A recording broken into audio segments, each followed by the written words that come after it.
Good morning, my friends, and welcome to my channel. If you're new here, welcome. I hope you'll join our little family and subscribe. And if you're back, welcome back. So where were we? I left off yesterday with Foxy Lady. Here she is.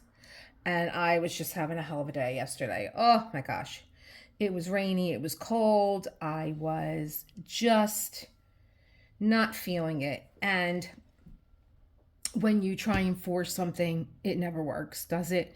It just pushes back. And I just took this section off to do, and I don't know if you can see this canvas, but this color and this color are seated right next to one another. And the W and these parallel lines, 701, 702, are right next to one another. So I got by that okay. What I didn't get by was putting the wrong color inside the wrong case. Okay, so I believe that it's, oh gosh, I'm really having a moment here. I believe I was supposed to put this color. Oh, I was supposed to put, what did I did W last. And there's actually a few strays in there. And I put it in this container. So, what do you do? What to do? So I have to put this back on. Because what I'm going to do is roll this over. There's my little magnets. And there's my desk. And I'm going to, gosh, they're so close in color. Yep, but it's in here. I'm going to open this up, empty it out. Yep, they're in here. And what do? Well, you have a little meditative moment. And you begin to sort your strays. So this is W, I believe. No, that's the parallel line. This one's W. And you begin, and they are so close in color. Let me see if I can get some more light on this. Oh my God, they're so close in color.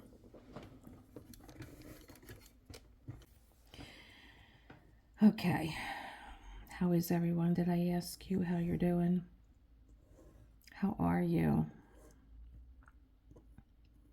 What are you up to? What are you working on? This isn't going to be a whip. This is just a little troubleshooter. What to do when you do this. And, you know, I just wanted to put it away and be like, oh, I'll fix it another time, or I'll fix it while I'm working. You can do that if you have two colors that are, you know, polar opposites of each other. But these are so close in color. Oh my God. It's like, oh no. I'll take these strays out. I don't know where they actually came like that in the package, and I just left it when I was kitting up. This would be such a better demonstration if I used colors that weren't so close to one another. But like I said, it's a meditation, right? One thing that we know about diamond painting is that it is a meditative process. It is the type of art that you're not going to rush with. It's the type of art that it takes its time. And especially with square drills. If you are in a rush, oh, don't venture into square drills just yet. You know, just know that it's going to be, you know, it's going to be a little bit of a challenge. And if you're one of those lucky ones that just picks it right up and just, you know, loves it. I mean, I think that, you know, we love diamond painting, and for some it frustrates some to the point that they never go back. They're like, listen, rounds are my jam. I'm not going back to squares. So, but then some people are just like, wow, I was afraid of squares, or I didn't think I was going to like them, and I really, really do. So, if they are a charm, congratulations. And if they are a, well, challenge, then just take your time. Wow, these are so close to one another. Actually, you know what it's like? I'm going to tell you what it's like right now, the screen. Do you remember those? I feel like Mr. Pitt looking at the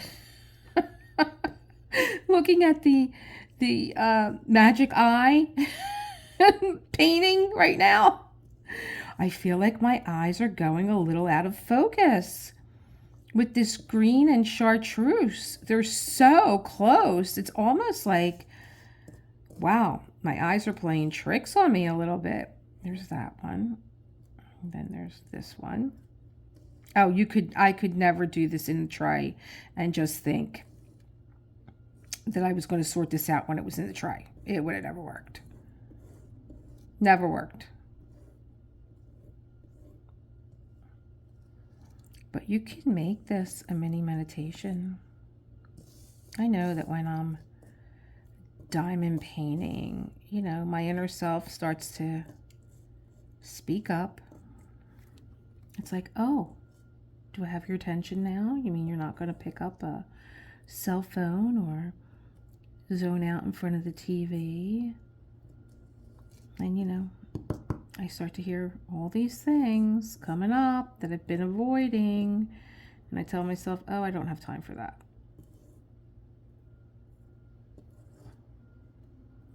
You know, your body will.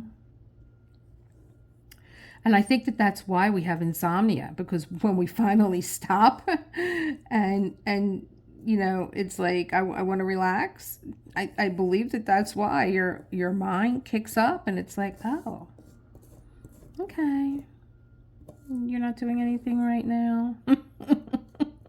Let me tell you a few things that happened when you were in the 4th grade. I'm still carrying that around. You're still avoiding me. And that comes up a lot with these meditative processes that we engage in. And so it's nice to just take a listen, you know? And I know sometimes things might be a little uncomfortable to deal with, but do it in baby steps. It's kind of like, you know, just keep pushing where you meet that edge, okay? So, you know, it might be that you think about something and you get so far and like that's your edge. And maybe the next time you decide to take a peep over that edge. Or maybe the next time you pull back from that edge. But, you know, getting to where you're comfortable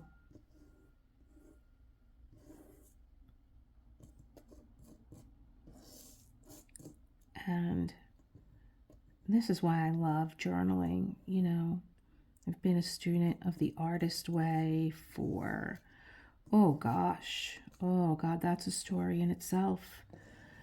Oh my gosh, you know, did you ever go into a bookstore and like just keep seeing the same book? I love the cover of The Artist Way, and I always gravitated towards it. And every aisle that I would walk down, it would fall. It would literally fall right in front of me. And one day I was at the counter and it was there, I think because it was an anniversary issue. And it fell in front of me, fell off the counter. And I was like, just ring it up. It's trying to tell me something. I need this book. And I bought it. And I didn't open it. until I moved to New York City, which was years later. I had actually moved twice, and I always took that book with me. I just loved the cover. And I kind of like, I did open it up and look at it, and I was like, oh, this is like a workbook. I like that. You know, I like workbooks. I like little exercises and homework. And,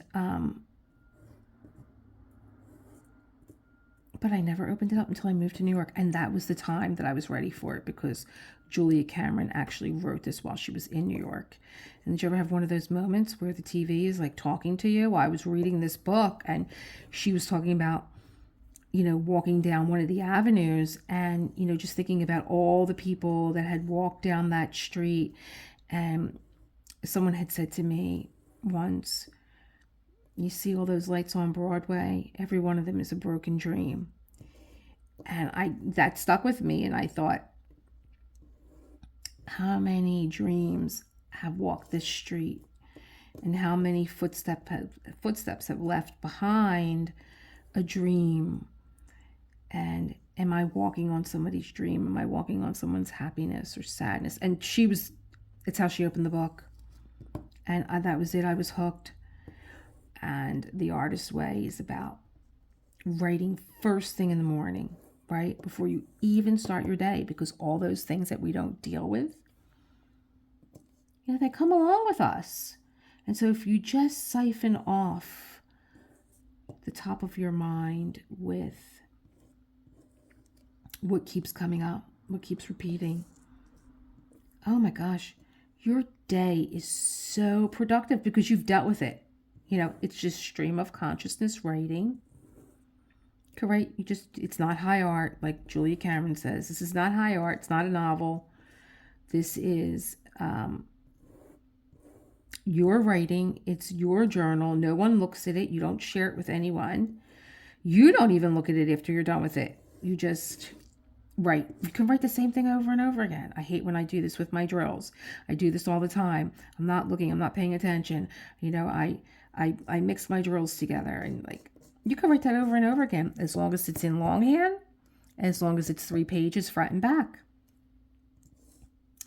And I will tell you, I have the most productive days because I've siphoned off my mind all the things that I'm walking around with and I'm carrying with me, and I've dealt with it. And then not only do you deal with it, but you start to make little connections along the way. As you're writing, you start to make these connections where, you know, this is something that keeps repeating itself, or this is something that, you know, I thought I dealt with a long time ago and it keeps coming up in my writing. And then you start to have those synchronicity moments where things start to come together. You go there. And that's really exciting when you start to, you're planning your day. You're creating your day. You know, you're putting out there, you know, not only what you're siphoning off your mind, but, you know, what you're letting go of and what you're making way, the things that you're now ready to receive, right? We might think, oh, I ask for these things and they don't come, but you have a lot of stuff blocking the entry. And when you start to let them go and you start to realize what they are and you've dealt with them, you're now ready. Just like these drills are ready to be put back in their respective and proper containers.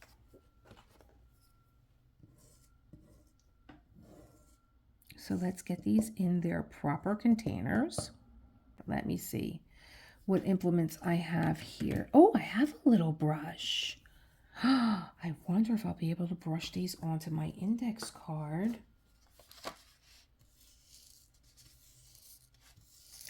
There we go. This might be... Oh, they're meeting the edge and they're lining up. Now they're popping up. Let's not and say we did. Let's not get crazy.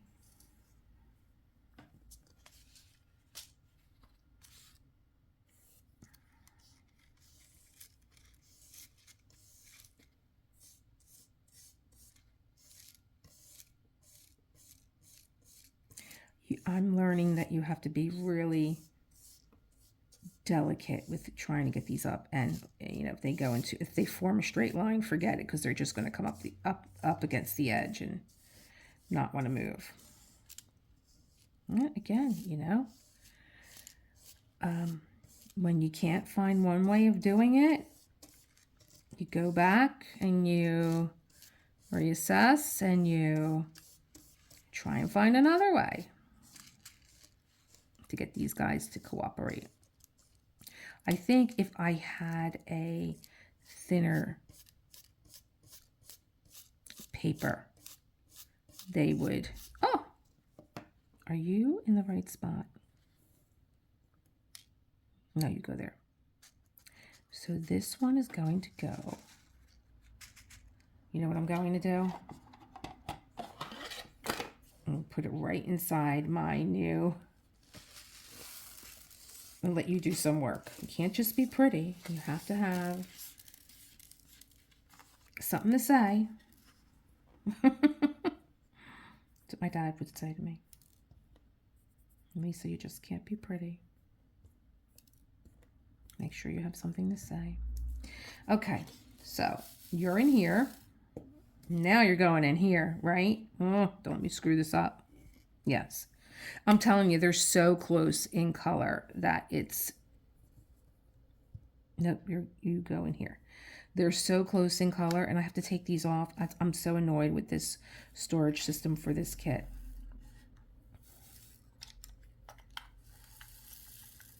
But, it's what I had, and the 2 Elizabeth Wards that I just bought are going in, they're for lilac and crimson. The family's back together. I actually used the lid to this today when I was placing my square drills. I actually placed this along the border and made a really nice clean edge for me to work with. Let me see if I have a thinner piece of paper in my drawer. I do. Let's try this. Of course, it has a coffee cup on it. What were you thinking? Come on. You new here? Oh, yes. It was the index card. It was way too thick. So, good news. You don't have to go get index cards. Oh, yes. Much easier. Right? We're all about working smarter, not harder.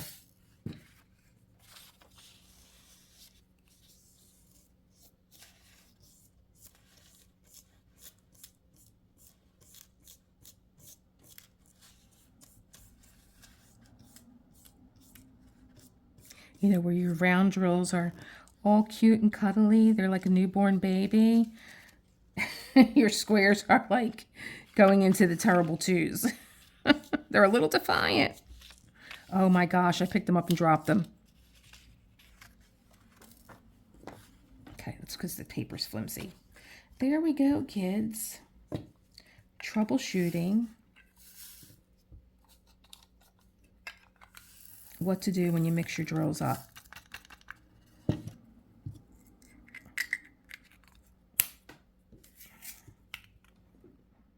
There we have it.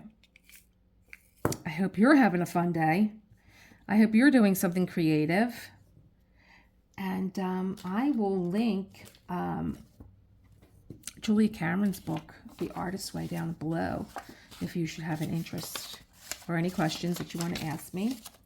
And I will see you either in the kitchen with a brand new What's in the Cup, or right here. Right now I'm working on Foxy Lady, at least for today. Here she is, this foxy girl. I'm going to put a little picture of her up here so you can see her whole face. Maybe that's a way of solving that problem, having a little picture of her floating up above while I'm working on this, because she's just too pretty to hide back here. And here I'm going to troubleshoot another problem here. I have a piece of putty all the time. And my little baby cat likes to be newsy.